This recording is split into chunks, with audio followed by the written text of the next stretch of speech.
The Paleontological Research Institution in Ithaca has the Museum of the Earth and the Kiwi Nature Center, and the current temporary exhibit at the Museum of the Earth is Six-Legged Science, featuring Cornell University's insect collection. And I am going to stop sharing and hand it off to Dr. Briana Pobiner talking about the real paleo diet. Take it away, Briana. All right, well, thanks everybody for coming. I'm gonna jump right in and share my screen, at least in theory. Hold on, let me get my screen share going. Okay.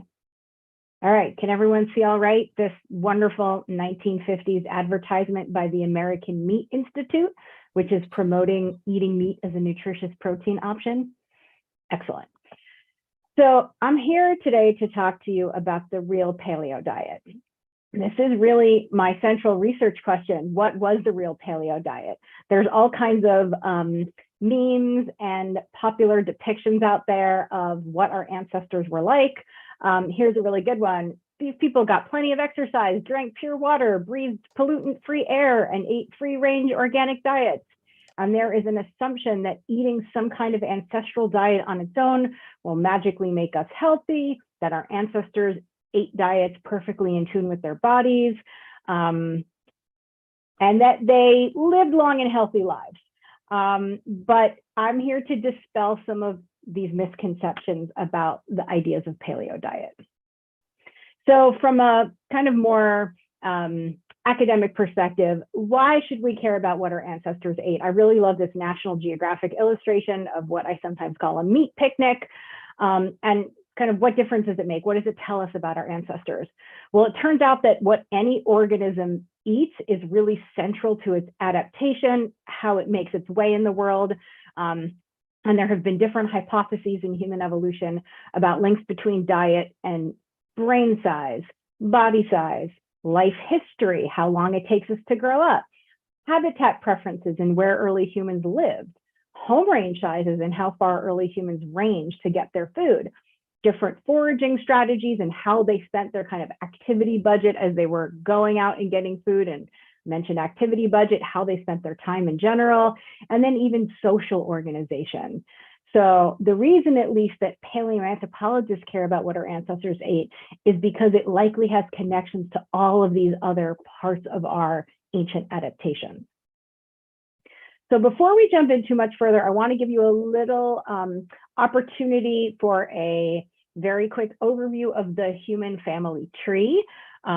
This is one version of the human family tree. It's not a scientific phylogeny, but it gives you a little bit of an introduction to all of these species that used to exist that were more closely related to us than they are to any living ape. If you followed that trunk all the way down to the bottom, you would have another branch that leads to chimpanzees, which are our closest living relatives, other apes, other primates. But everything except us, you are here on the top, we are Homo sapiens, is a now extinct ancestor or relative. And I'll be talking about some of these different ancestors and relatives during the talk tonight. So we can group them into four main groups. This Ardipithecus group at the bottom, the earliest ones to evolve that walk upright on two legs, but still looked and acted very much ape-like.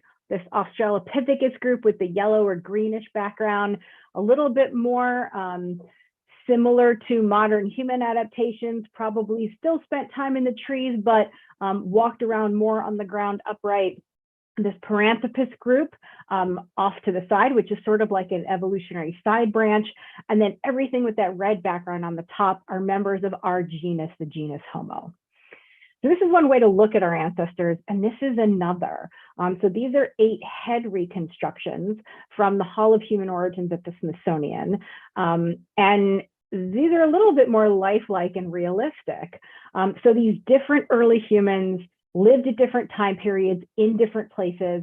And one of the themes of tonight's talk is going to be kind of this diversity and flexibility in diet. So did all of these early humans have the same kind of diet? Spoiler alert, the answer is no. I would say that there are 3 main significant evolutionary changes in human diets over time. The first one is starting to eat meat from big animals. And we see that in the archaeological record dating back about 3.4 million years ago, definitely solidly by about 2.5 million years ago. Our family tree goes back 6 or 7 million years ago. So for the first half of our long evolutionary history, we're really eating a very chimp-like diet. The second significant change is cooking food. And so when early humans first started eating meat, they probably weren't cooking it. We don't have good solid evidence of cooking until about 1 million years ago. And that was a huge change. Cooking really opened up new types of food, made food palatable that wasn't, made food non-poisonous that was, and just kind of opened up new resources in different environments. And then the third one is the domestication of plants and animals. And that was a huge change, not only for our evolutionary history, but really for the history of the whole planet. So what's the evidence for early human diets? It's not necessarily everything in this image, but this just gives you a little bit of a sense of some of the different types of evidence, different fossils, also archaeological objects or artifacts. But if I was to present you with a menu of evidence for paleo diets, for human paleo diets, here's what would be on that menu.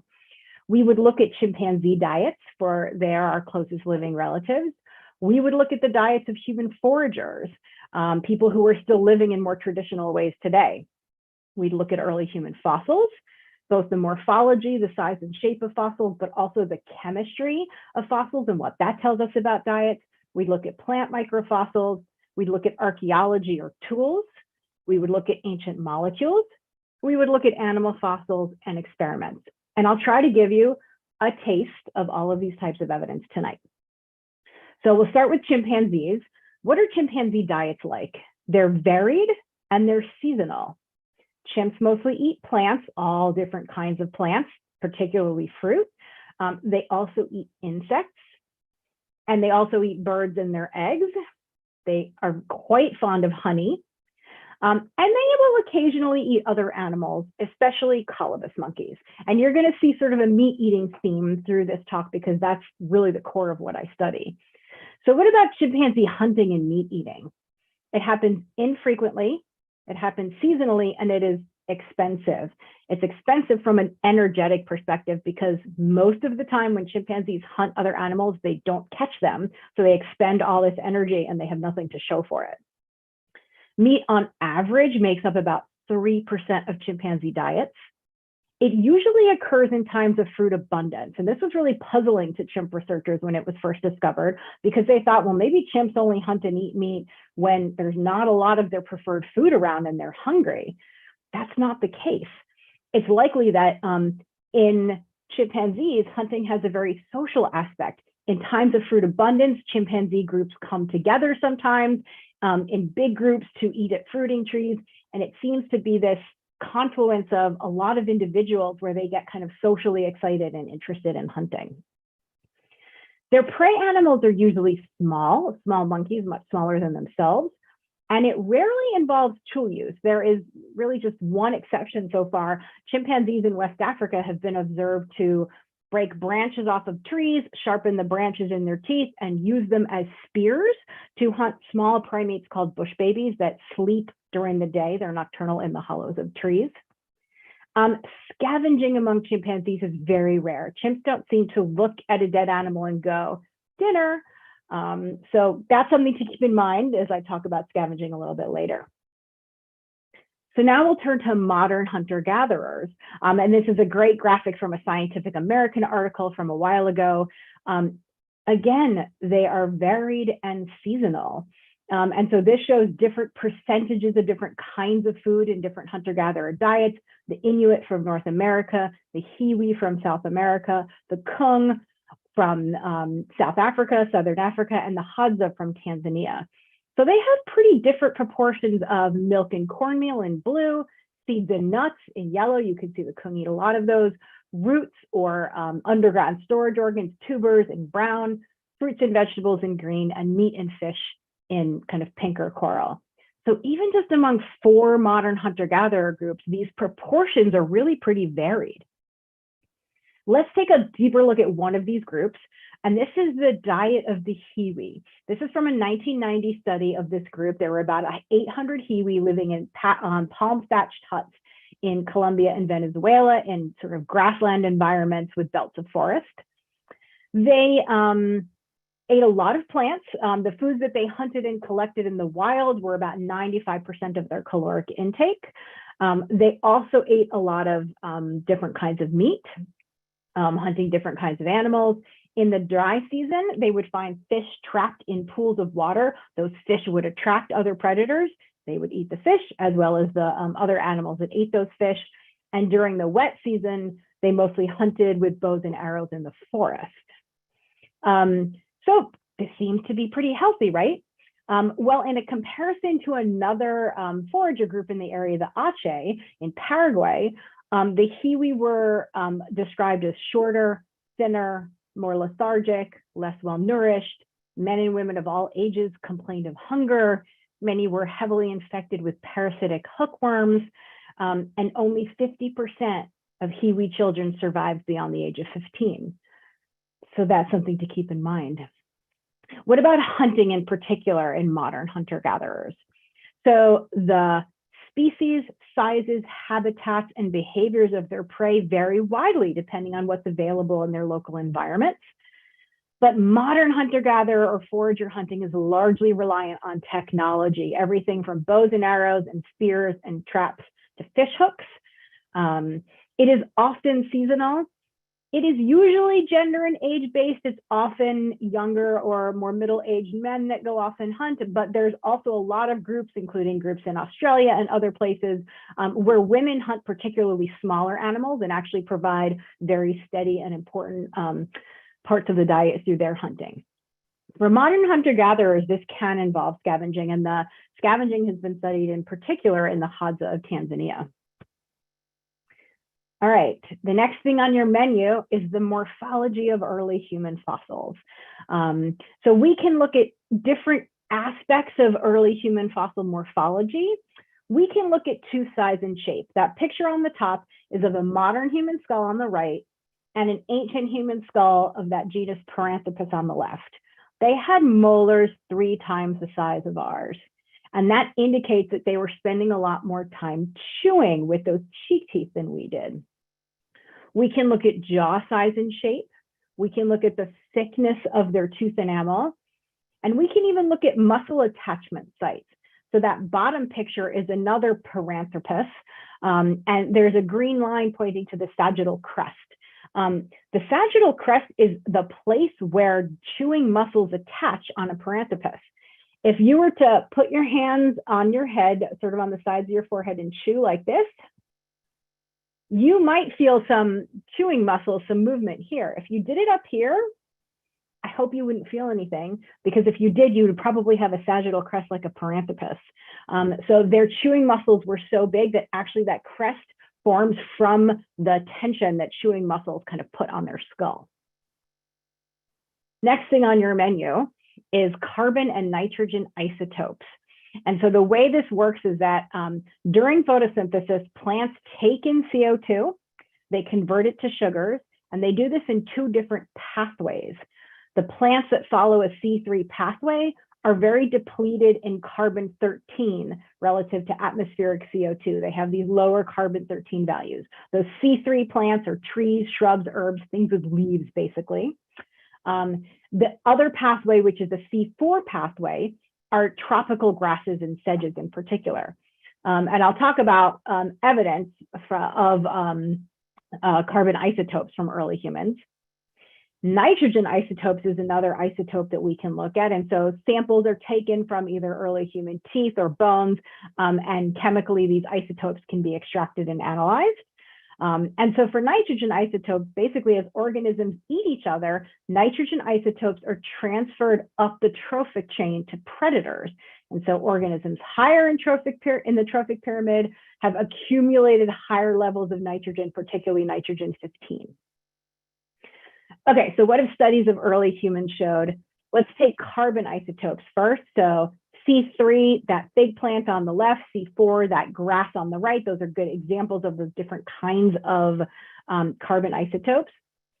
So at 4.5 million years, a species called Ardipithecus ramidus had a mostly C3 diet. Those are those light blue dots on the left graph that you see.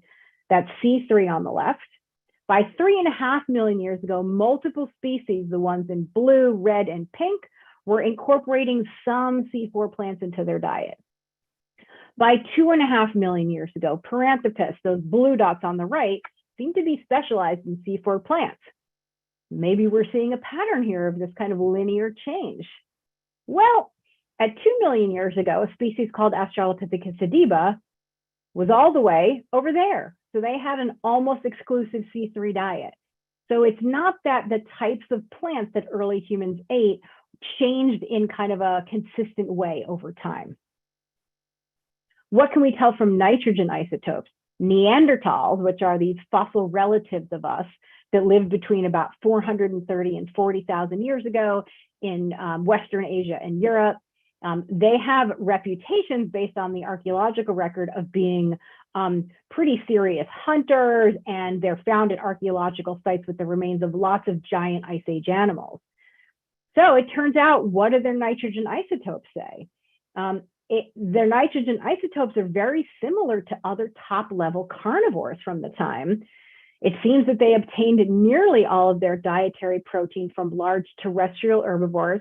The reason terrestrial has an asterisk is because Neanderthals who lived in Southern Europe sometimes also obtained some of their protein from sea animals or fish or other aquatic resources. And their nitrogen isotope values were similar through time. So it seems like they actually were these top-level predators. Maybe. Let's look at the next line of evidence. So plant microfossils, what do those have anything to do with human evolution? They can get stuck in the teeth of early humans when they're eating their food. And so the images that you see here are microscopic views of plant microfossils extracted from the teeth of early humans. There's two different kinds. There's silica, and those two kinds are starch grains and phytoliths. And so basically how this works is that the structures of plants include silica. When the plants decay, the silica is redeposited in the soil in these phytoliths, and that means plant stone in Greek. And they're pretty rigid structures, so they persist microscopically. So what's been found as far as early humans? Australopithecus Sediba, that species that was eating a lot of C3 plants about 2 million years ago, they had lots of very different plant microfossils in their teeth, including fruit, leaves, and wood or bark. Don't know what that was about, whether they were actually eating wood or bark or whether they were like eating something off of trees, grasses, and sedges. So a whole variety of different types of plants based on what's found in their teeth. Neanderthals, those top-level predators, ate lots of plants, it turns out. So they ate date palm fruits. These are the phytoliths that have been found in Neanderthal teeth, legumes, water lily tubers, and even definitely cooked grains. I was going to say possibly barley. And so you can tell if plants have been cooked based on the shape of the silica. And so the shape tells us that these, ice age, cold loving, animal hunting Neanderthals also cooked and ate plants. So various kinds of foods that different early humans were eating. This is a paper that just came out about 10 days ago, where a group looked at starch grains on the teeth of the earliest modern humans in Asia from a site in South China. And they found starch grains from lots of different kinds of plants, from acorns over there, from tubers and roots, from grasses, including the family that includes wheat, barley, and rye, and other grasses, another family that also includes maize, rice, millet, and bamboo. They're not eating these currently domesticated plants, but they're definitely eating a wide variety of plants that are related to plants that we eat today. Interestingly, they also found actual conifer tree wood fragments in some of their teeth, and there's evidence for potentially toothpicking. So there's like toothpick grooves in some of their teeth. These fossils that they extracted the starch grains from are dated between 120 and 80,000 years ago. So wide variety of foods eaten by modern humans at this time. So since we're talking about grains, I just wanted to mention a site called Ohala 2 in Israel, dated to about 23,000 years ago. This is actually a submerged site that was found in 1989 when the lake level that the site is in dropped. And researchers found tens of thousands of seeds and fruit representing almost 100 different plant taxa from the surface. This grinding stone here was covered with barley starch grains. They also found evidence of wheat and oats on the stone surface. There was evidence of intensive use of wild emmer wheat and barley as staple foods. And there's also evidence nearby of an oven-like hearth where dough made from grain flour was baked. So again, staple foods, wild wheat and barley. They also found wild almond, olive, pistachio, and grape. These were baked in an oven-like hearth. I sometimes like to joke, these were the earliest Paleopitas, 23,000 years ago. So basically, these people were routinely processing a select group of wild cereals. They had effective methods of cooking ground seeds. This is 12,000 years before these kinds of foods were domesticated in Southwest Asia. So there's really echoes of really early grain eating going back at least 23,000 years ago. So now I want to talk about carnivory in particular and what makes early human meat eating or carnivory unique. And there's a couple of different things compared to our primate relatives.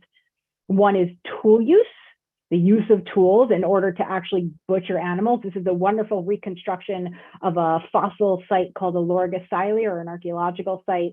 It's a Smithsonian and National Museums of Kenya research site where I've done many years of excavations.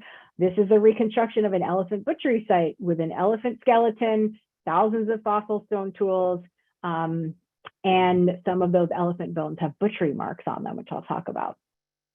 Also, big animals. I mentioned that chimpanzees usually hunt small animals.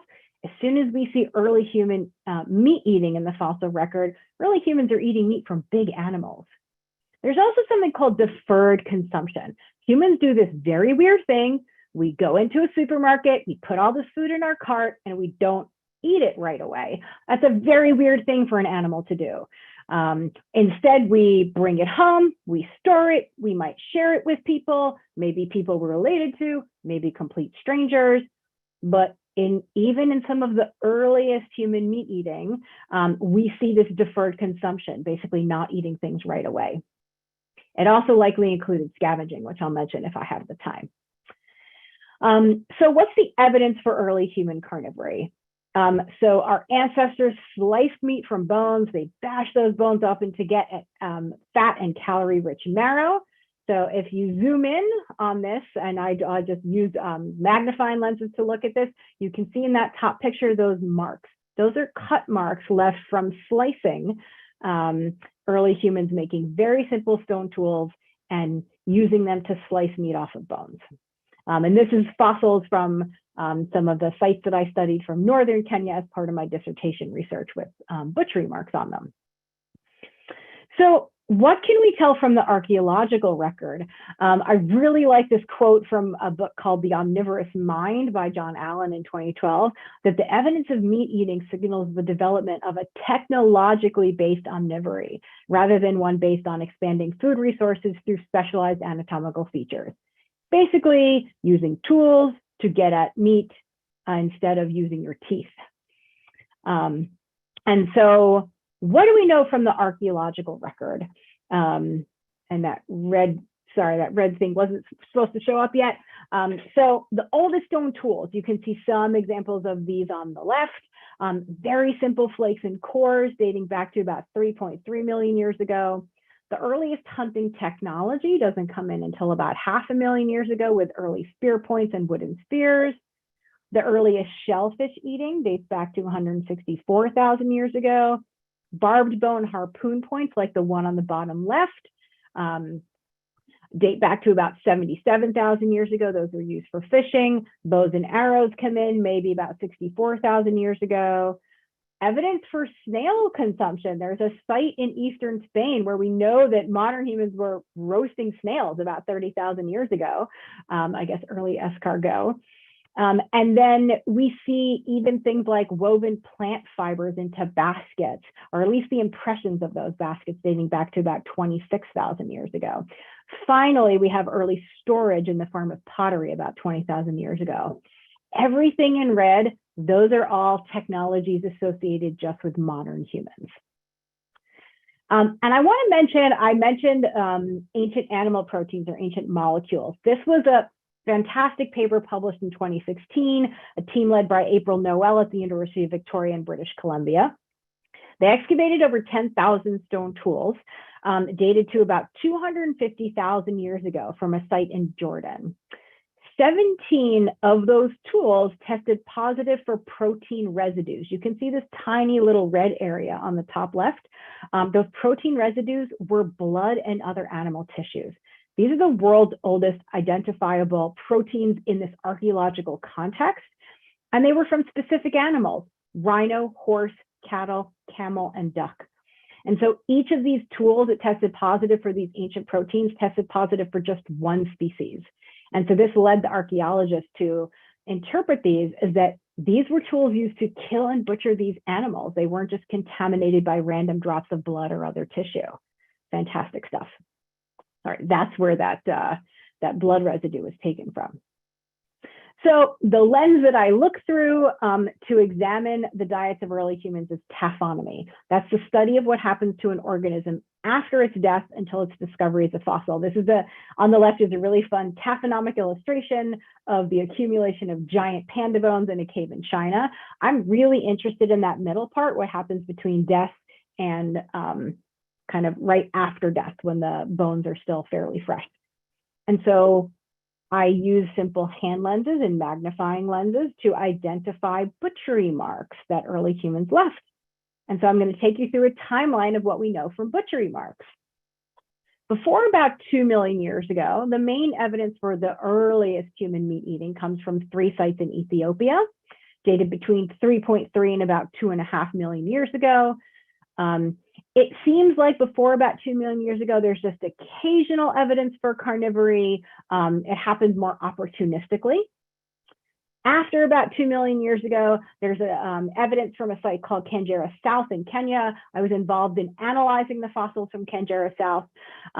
There's clear evidence from hundreds of butchery mark bones that early humans were acquiring and processing many relatively complete small animal carcasses for meat and marrow. They got to these animals first before other predators. They butchered the meatier parts of them.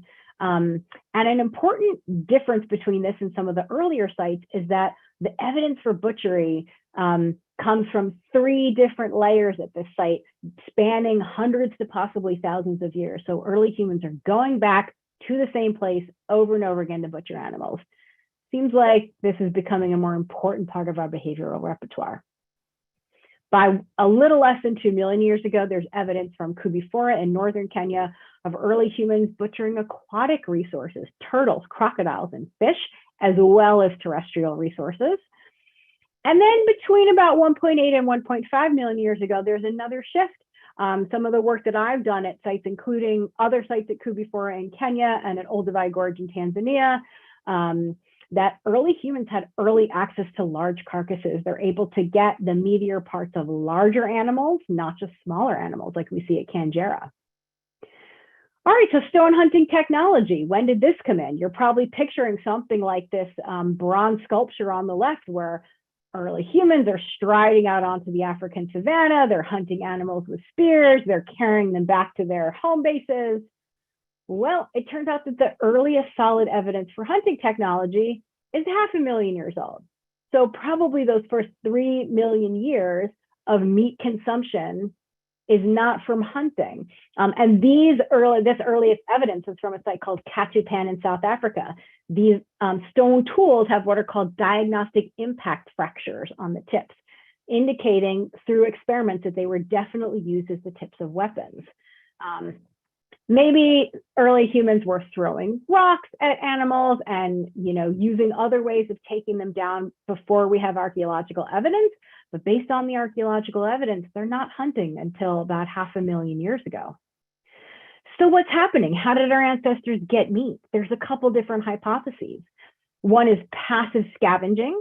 And that idea is just waiting until predators are done, coming in and eating the leftovers.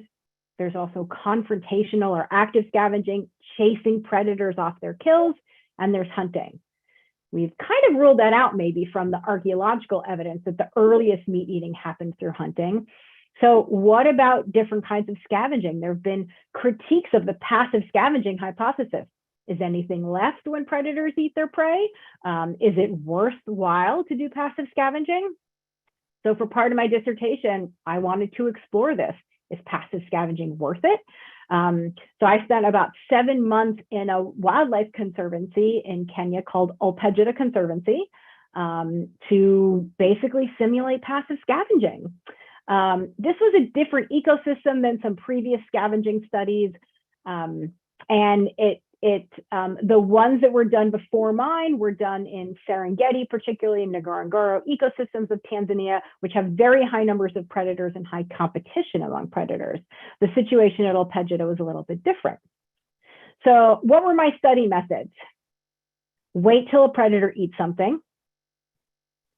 Wait till that predator leaves.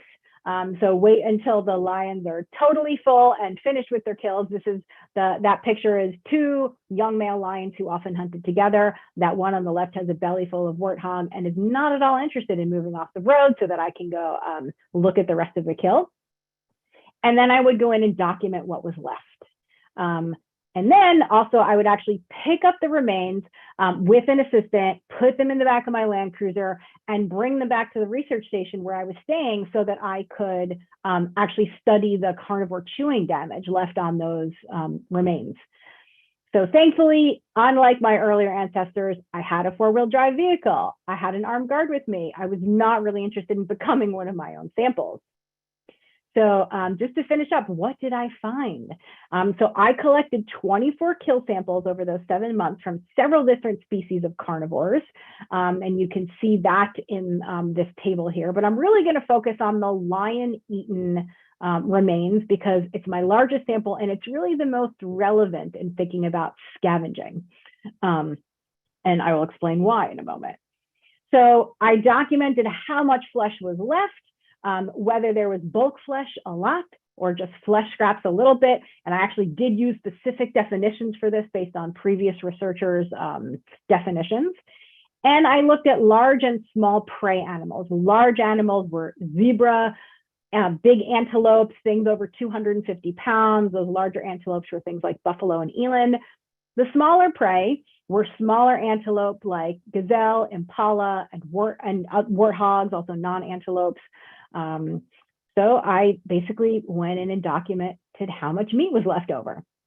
Before I show you what my data say, I'm going to walk you through this graph.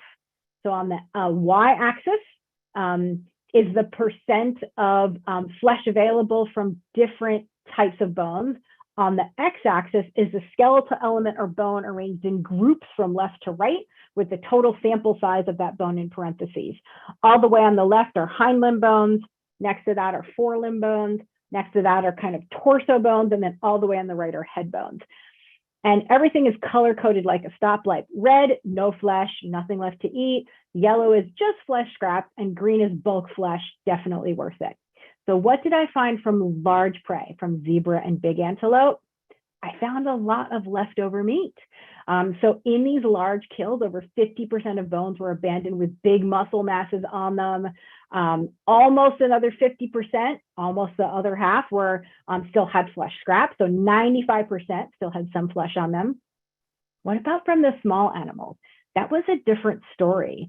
So a lot of flesh scraps, a lot of bones also with no flesh, and very little bones with bulk flesh. And so one of my take-home messages from this study is that if you're an early human scavenger, the size of your carcass really matters. So what does this translate into actually? How much meat could an early human scavenger eat? Was this actually worth it?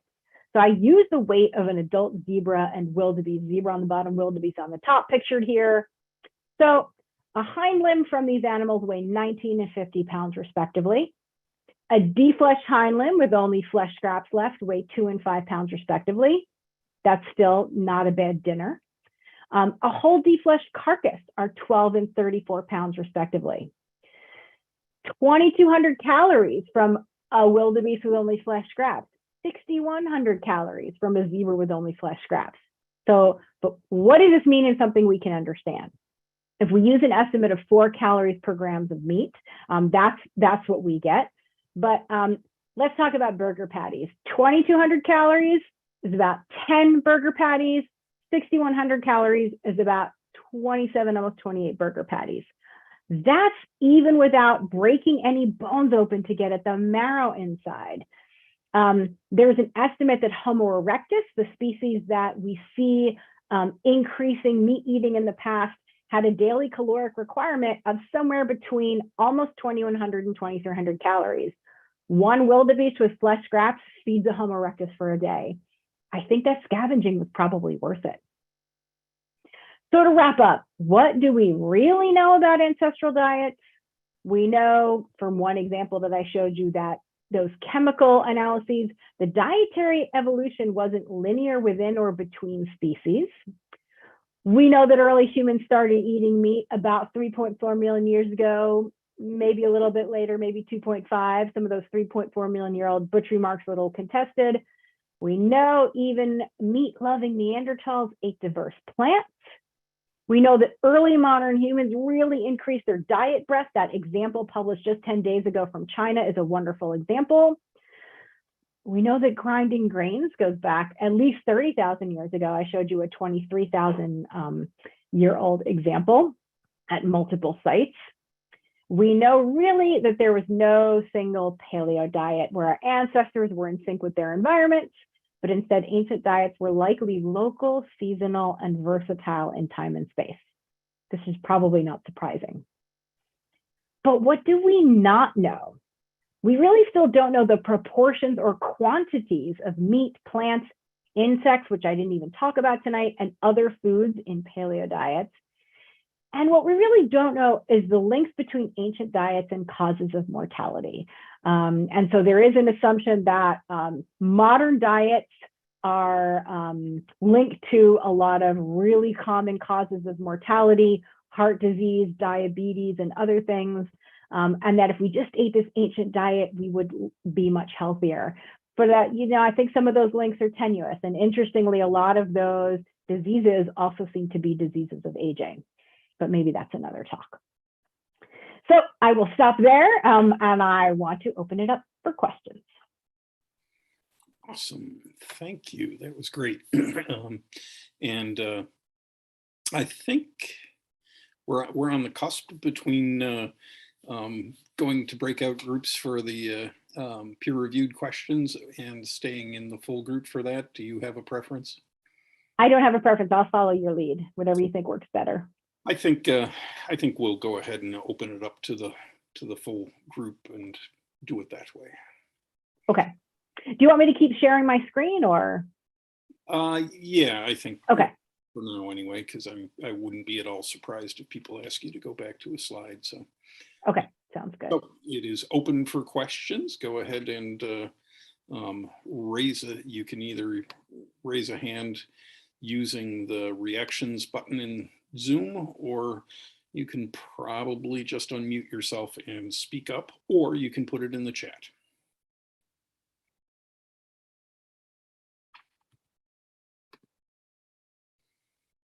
And I can pose a question myself to maybe get the ball rolling.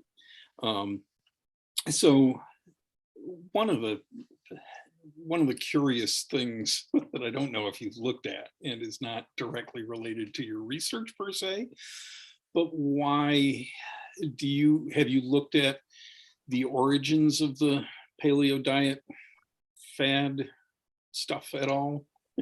That's an excellent question. I haven't looked in too much detail. I have some ideas just based on the links between interest in the paleo diet and links with other kind of cultural interests and things like that. I mean, I think there's nostalgia. There's the idea that like the way we used to live in the old ages was, peaceful, in harmony. And with nature and things like that. You know, there's also, I think, kind of a link to hunting culture and human dominance that I think is kind of interesting. But I haven't looked into it too much. I'm hoping to actually have a chance to look into it a little bit more. Sounds good. And there is a question in the chat. When does meat from fowl come into the human diet in any notable way? That is a great question, Urate. And the answer is within the last 10,000 years. I'm teaching a course right now on zooarchaeology.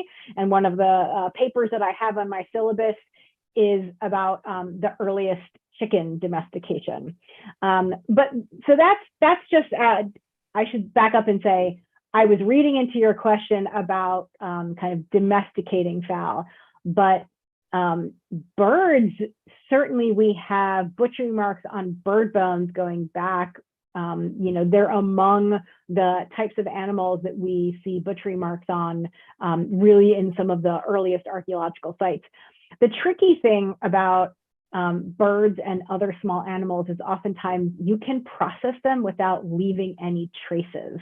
So early humans may have been eating meat from fowl, from other kinds of birds, but until there's traces of butchery, until maybe we see burning or until we see like big accumulations of bird bones, it's actually hard to detect archaeologically. Interestingly, we have some evidence from different sites that humans were not only using birds for meat, but also for decoration, in the sense of there are some butchery marks that are clearly from like removing feathers to use in decoration, or even removing the talons of birds to make into necklaces.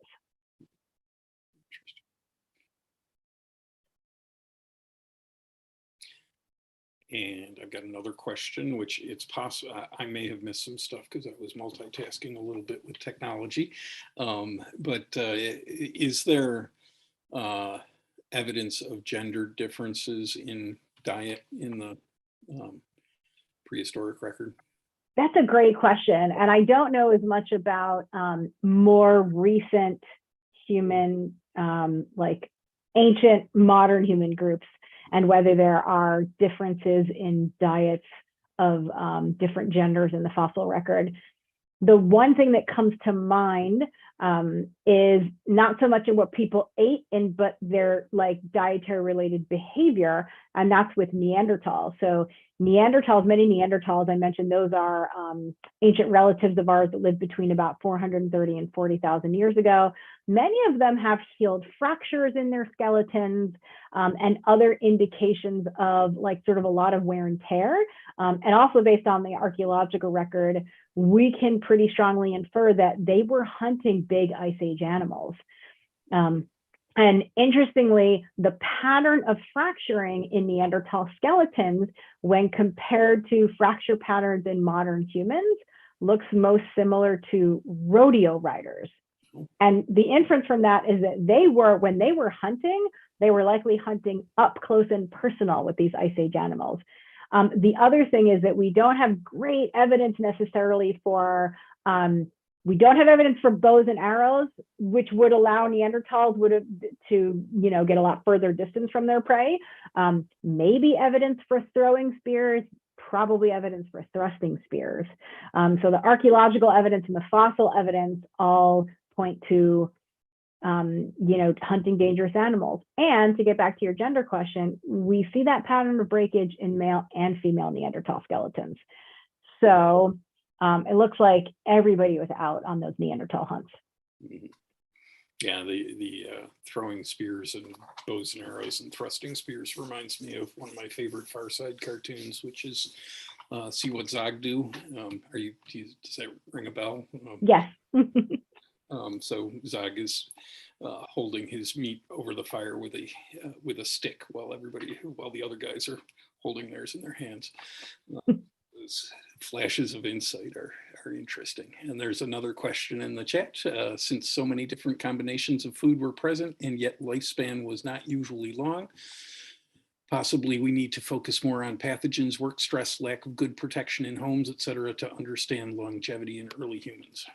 Carol, I totally agree with you. And I do think we have to look more holistically about the things that cause mortality in, modern humans today, and figure out, can we see those same causes back in deeper time? And a lot of the tricky part of being an archaeologist is figuring out how to frame your question so you might actually gather evidence in order to answer it. But I agree with you. And another one, when can evidence of eating sweet stuff like honey be found in the human record? That's a great question, Urate. I don't know the answer to that. And I'm trying to think, what evidence would I look for eating honey? I don't know what kind of archaeological evidence we might find. The one thing I can think of is, I know there's evidence from, there's certainly evidence from that site that I just mentioned in China, that site which has early modern humans dated to between 120 and 80,000 years ago, of evidence from acorn starch grains. And so acorns are sticky and sweet. It's not the same as honey, but I know that there's other evidence from modern humans of eating acorns, which might have sort of like a sticky sweet sap that could have actually been really detrimental to our dental health. But it's a good question about sweet stuff like honey and how we might figure that out. Yeah, well, I think looking at tooth decay is certainly the first thing that comes to my mind. And Rob asks, to what extent can we tell if different species of Homo had different food preferences? That's an excellent question. I would like to be able to answer that. I'm not confident that I can, that we can tell. Part of the problem is that we might have archaeological sites which have specific stone tools. They have butchered animal bones, but they don't have a sign that was like, this was Homo habilis. So it's really difficult to attribute specific traces of eating, basically, to different species of Homo, particularly because a lot of the species of Homo overlapped in time. So we might be able to tell for species like Homo neanderthalensis or Neanderthals, which lived in particular areas, other species of Homo that maybe only lived in particular areas, but particularly like early Homo, Homo habilis, Homo erectus, Homo rudolfensis, that all lived in the same place at the same time. I think it's kind of tough. The way we could do it potentially is through that chemistry, looking at isotopes in their teeth, getting a sense of what kinds of plants they like to eat, getting a sense of maybe if they had, we don't have nitrogen isotopes going quite back that far, but we might be able to do it, I think, with a combination of morphology and chemistry, looking at the fossils themselves. That would be my suggestion. Other questions?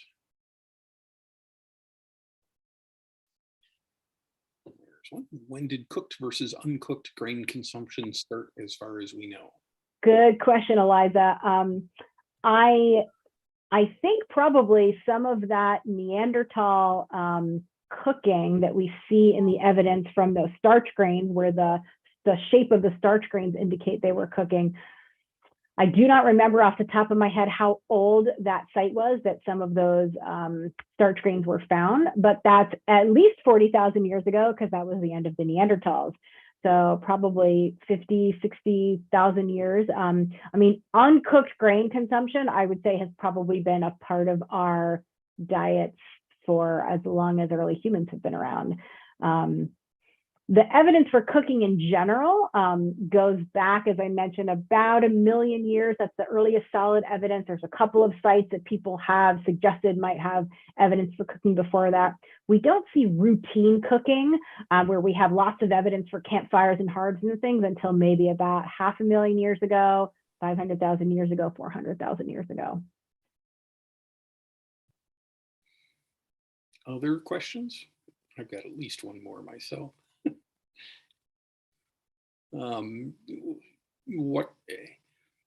What do you think the likelihood is that the various megafauna that have died off in the last tens of thousands of years was because of us? I think it's not yes or no question. I think it's an answer is the one I would give. And I know some researchers who are really interested in this question in different parts of the world. And so I think probably human hunting was a factor. I don't think it was likely like the final factor. I should say it could have been the final factor of the tipping point, but I don't think it was necessarily the only factor. I think climate change, you know, different, as habitats were changing, different animal, you know, distributions were changing. And there are other trends that we see just in megafauna going extinct, even in places where it doesn't seem like humans had a big impact. So I think that question's kind of still up in the air, but I wouldn't say I necessarily subscribe to like a overkill hypothesis that killed off all the megafauna.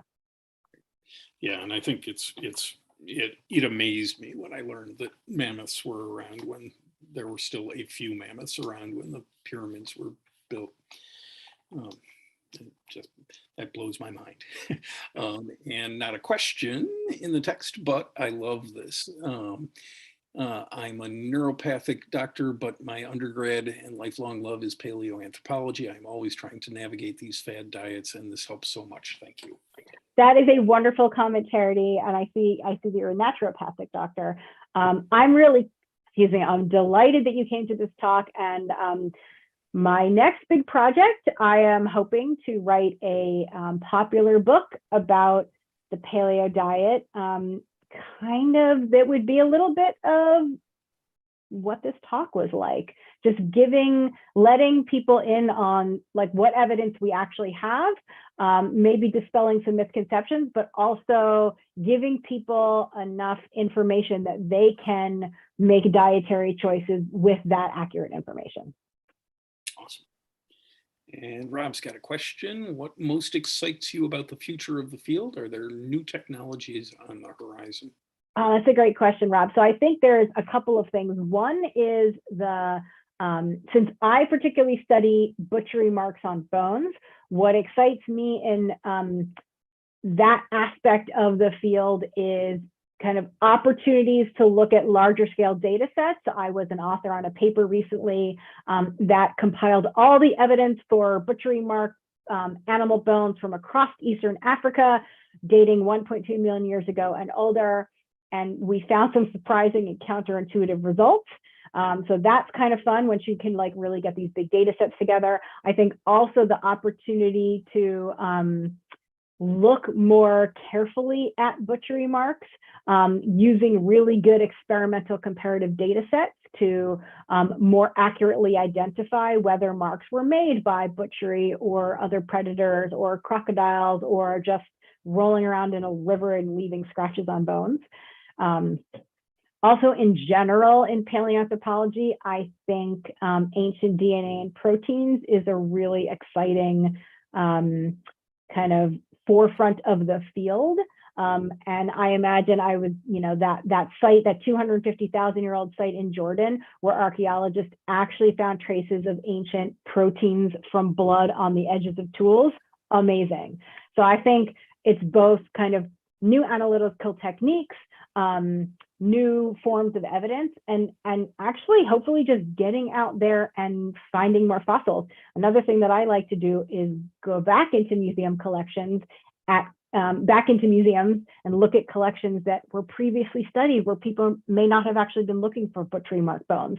I'm doing that with a team studying some pretty old fossils in Romania. So stay tuned, could be some very early evidence for early humans in Europe.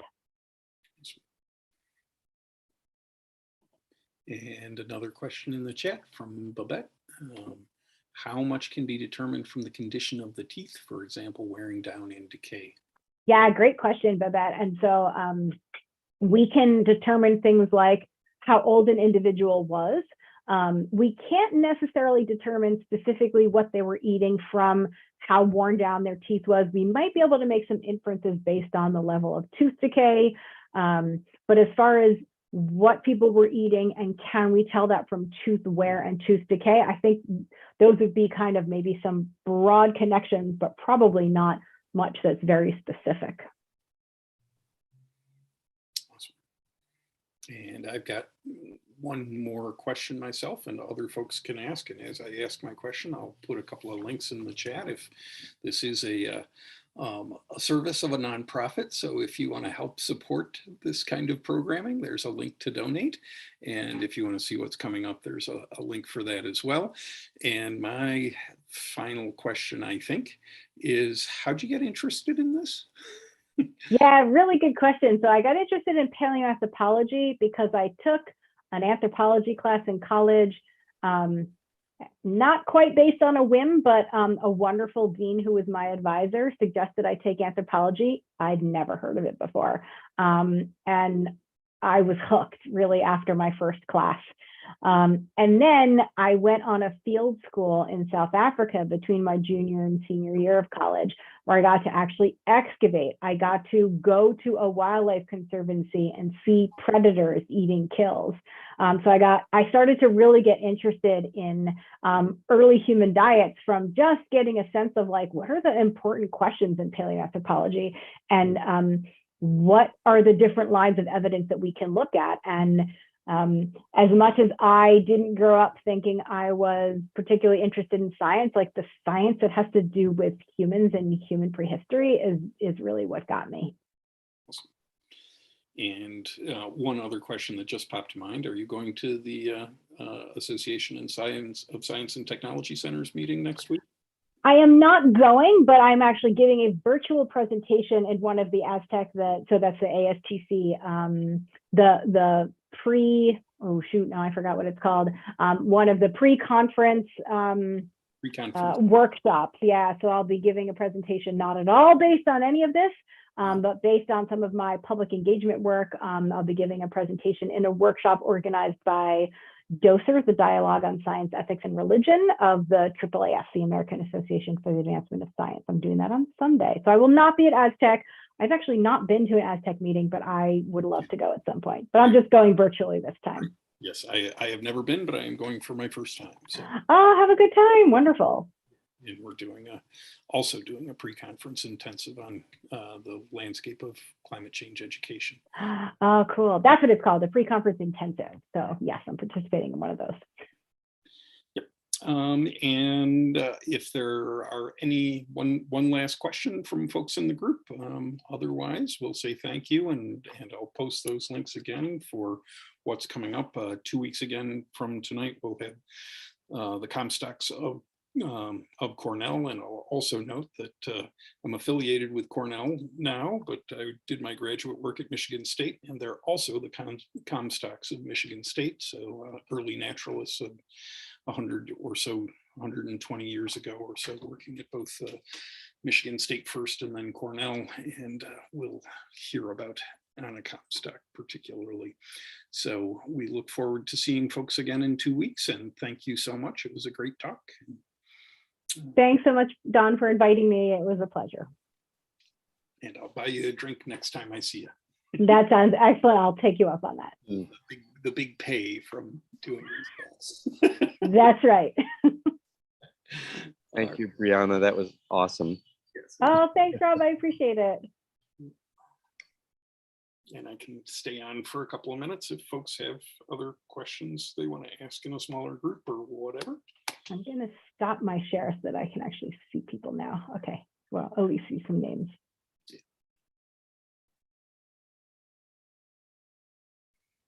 And doesn't so I used your recent paper on an exam in a class I taught this spring. Oh, well, thank you. Yeah, I don't know. You might be. I don't know if you're offended or. No, was this the PNAS paper that came out earlier this year, or a different one? Yeah, the one the frequency of meat eating. Yeah. Oh, well, that's cool. Thank you. Look, I always put things on that are like have just come out. Part of the class is about interpreting things that show up in the news, and of course, your paper was very high profile and showed up in the news. So I wanted to. Oh, that's cool. Thank you. I know I'm always interested to see what ends up making the news from human evolution. It's funny, I have a 10-year-old and he gets a magazine called The Week Junior, which is a wonderful like news magazine for kids. And the human evolution stories that they cover are interesting. So sometimes I'm like, I wonder why they chose that. Because it's not necessarily stuff that makes big press, but yeah, it's interesting. Yeah, we get the week, but I haven't seen the junior. It's really good, actually. It's a wonderful way to like give kids a very kid digestible version of weekly news. I really like it. Oh, that's very cool. All right, well, I think maybe I'll click the end button and say thank you one more time. Thanks so much. And thank y'all for attending tonight, and we'll see you in 2 weeks. Take care, Don. Have fun at Aztec. Yeah, thanks. Good night.